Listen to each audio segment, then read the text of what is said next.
Good morning, guys. Today's gonna be a really fun project, a quick one too. We're gonna be making a garlic masher. You got your little bulb of garlic and you got your masher. So I'm gonna show you how to make these really quick. It's a simple, fast project. And if you do it right, you can make over $50 an hour. So I'm starting with just a standard roughing gouge. And we're just gonna get this round. It's a little block of cherry. And I have it just mounted into my chuck.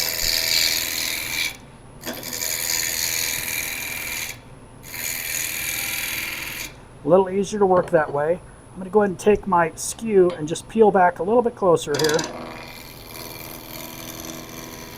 I know where my material is.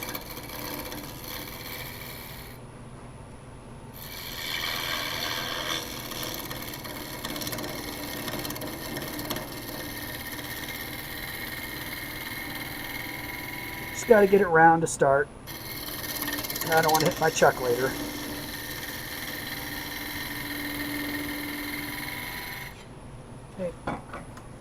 Should be pretty close to round. Let's see what we got. Got a couple flats in here, but you can see we have a beautiful piece of cherry here. Just a beautiful piece. So what I'm going to do is finish rounding that off.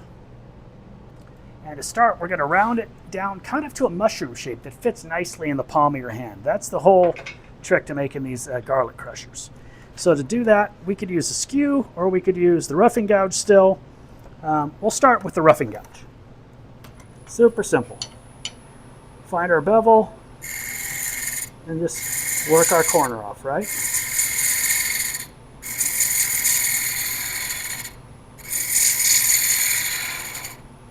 Okay, when we get down to a certain spot where we get a nice round here, not going to get beautiful cuts with the roughing gouge, but we can move in, making sure we clear everything. Let's get to the center.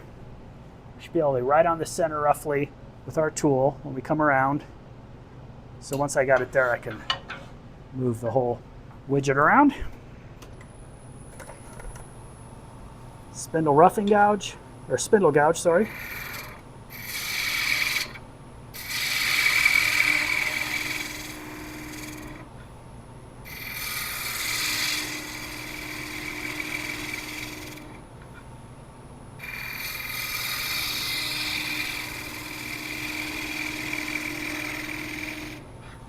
You can see I'm a little bit high still on the, ooh, we got a nice cut though, look at that. Isn't that pretty? A nice, pretty shiny cut there. Almost don't need to, for a kitchen item, it's so hard for me not to stop and sand everything, but I know when you're in production mode, it can sure make a difference to just get it in there with a nice, shiny, handmade surface like that. So I'm gonna go ahead and just clean off this top here. Right to the middle. Still a little high to get it perfect.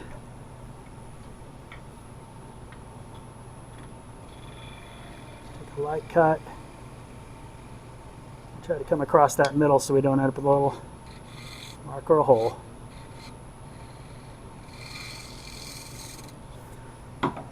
Now for me personally, when I'm doing these and I got a nice ball in, I want to put it in my palm and see how it feels. How does that feel in my palm? I'm going to continue to round that over. This part feels great. We'll bring this over a little bit more, but that feels good in the palm, and that's really what you want.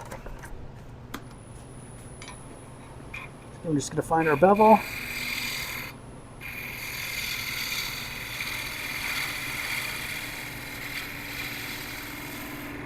Follow it around to the top. We can use the edge of our spindle gouge to round off, soften that a little bit. Okay, now we have the main bulk of what's going to be mushing. I'm going to leave it down to about here, and we only need about a half an inch or so of material for the actual part that mushes the garlic up. But we still have not perfectly round here. I forgot all about that. Why don't you guys remind me?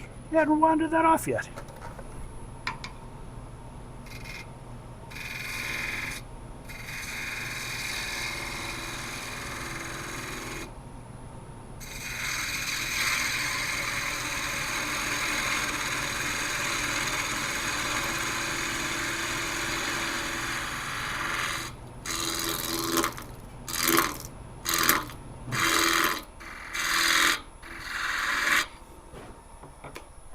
Now there's a couple of ways to make these. We can make them like a mushroom shape. So right now we could always go ahead and turn this in a way that would allow us to have a mushroom cap here and then an obvious stem, or we can slowly bring it down, just taper it to that small area so it fits in the hand.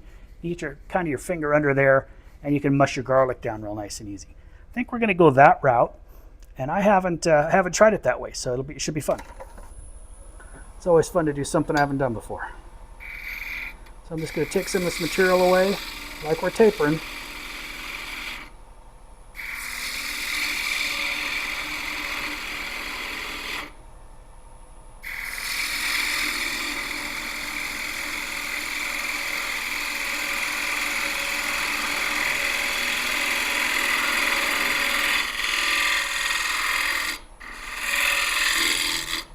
Clean those edges up. You can kind of see how it's taking shape now.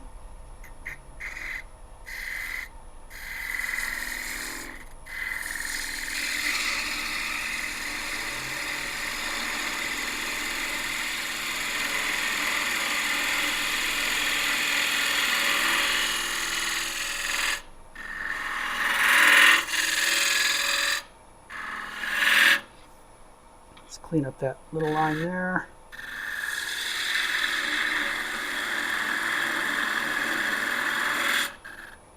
I think we go in a little bit more, I think, to make it look nice.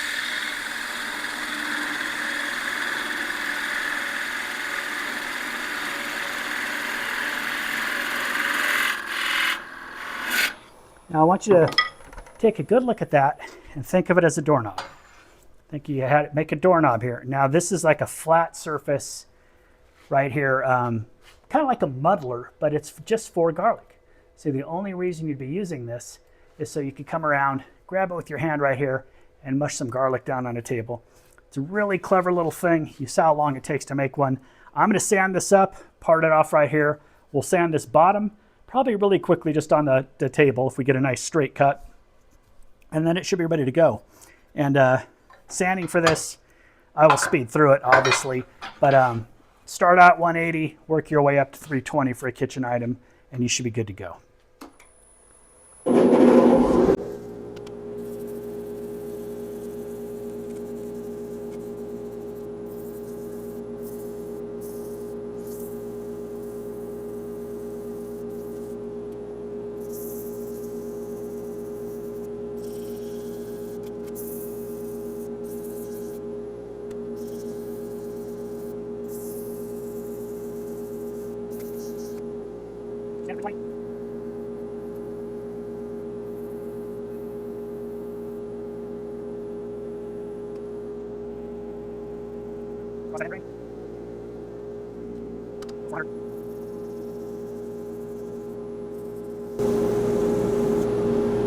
Just on the ball up there.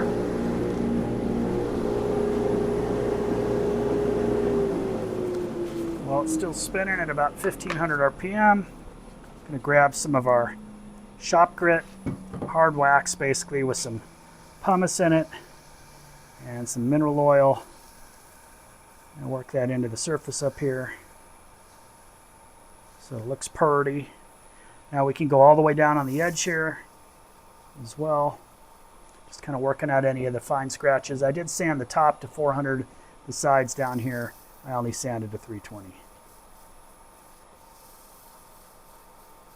So, oops, gotta be careful with my fingers here when I'm in a rush, or I'm gonna catch them on the little offcut of the chuck there, and that would not be pleasant for anybody. Although it might make for more entertaining viewing, huh?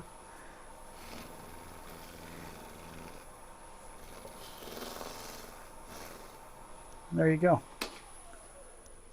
All right, we got a beautiful little doorknob, or it'd even make a nice walking stick or cane knob right there. And that's really all you're looking at, is that same basic shape. It makes a perfect little garlic trimmer. You can see how it fits right in your hand. You got your smushing surface right down there. I think that looks pretty cool. Oh, it's kind of hard to say. When you look at it from this angle, you can see hand fits right over it nice and comfortably. So now we'll just part that off there, sand the bottom nice and flush, and that one will be ready for the craft table. So that's the garlic musher. I'll go ahead and get that cut and going real quick. We'll speed over that because everyone's seen you part stuff, and go on from there. Don't forget to close your grit. If you don't close your grit, it gets full of sawdust. And then it changes stuff. No one likes it. At least I don't like it. I don't like it when my Greek gets dirty. It makes me uncomfortable. Don't know why. I really don't know why.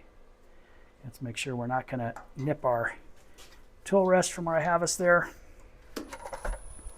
Mask back down.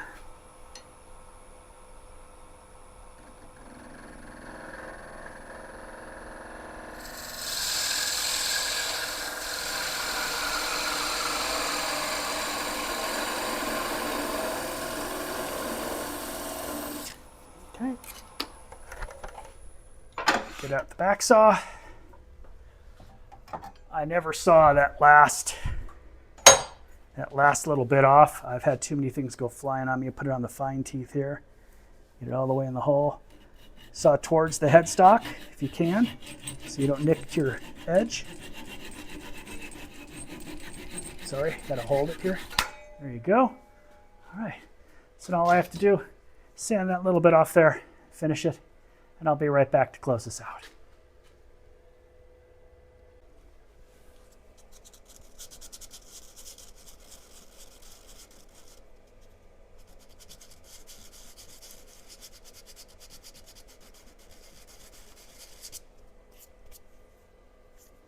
Yeah, looks nice.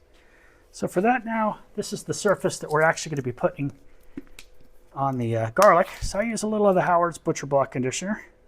Just a little bit there. I'm kind of working it with my finger. I'll let it soak in on that end grain for a second while I do something else. And then we'll wipe that off. Because I can leave it right there. I think that's something else I'm going to do is go grab a cup of coffee. See you in a minute. Okay, I got myself all caffeinated, which is always a good sign. And go ahead and wipe this off here. Just kind of the excess, what you get left over from the Howards. You got a nice surface like that. I like that a lot. That's good looking. So it's just basically a doorknob that you mush garlic with. So you get a nice flat surface there. These sell really quick. I make them from general little offcuts. If I'm not making a bottle stopper, I can make one of these. So it's the same basic amount of timber. Right now, if you take a look, this one's a beautiful, beautiful piece of cherry. So maybe could have made a nice bottle top or something, but I sell these for $8 on my table. They go for $8 every time. I put a dozen out. A dozen's going to sell. If there's a kind of a culinary focused wine and cheese, kitchen gadget kind of focused craft fair, I'll bring a box of these with me. They'll go right next to the bottle toppers, spatulas, a couple of mortar and pestles, which I never sell for less than $45, guys. Those do sell. You just don't want to have too many on your table, and you want to make sure you're pricing them well because you're doing two different turnings there. But anyway, I digress. This is your garlic masher, and it's a great, simple, easy project. Hope you guys give it a try. If you do, please put a picture of what you made over in our community page. That's always cool. And if you guys do the likes and the comments and the subscribes and the crazy hypes and stuff, it really helps my channel, and I do appreciate it. All of your comments, I read every one of them. I love going through them. Even the negative ones really help me grow and kind of develop a better idea for what people want to see out there. So until next week, why don't you get out there and turn something, and why don't you go make yourself your wife a garlic masher. Or your husband. I don't care. Make someone a garlic masher. Yeah.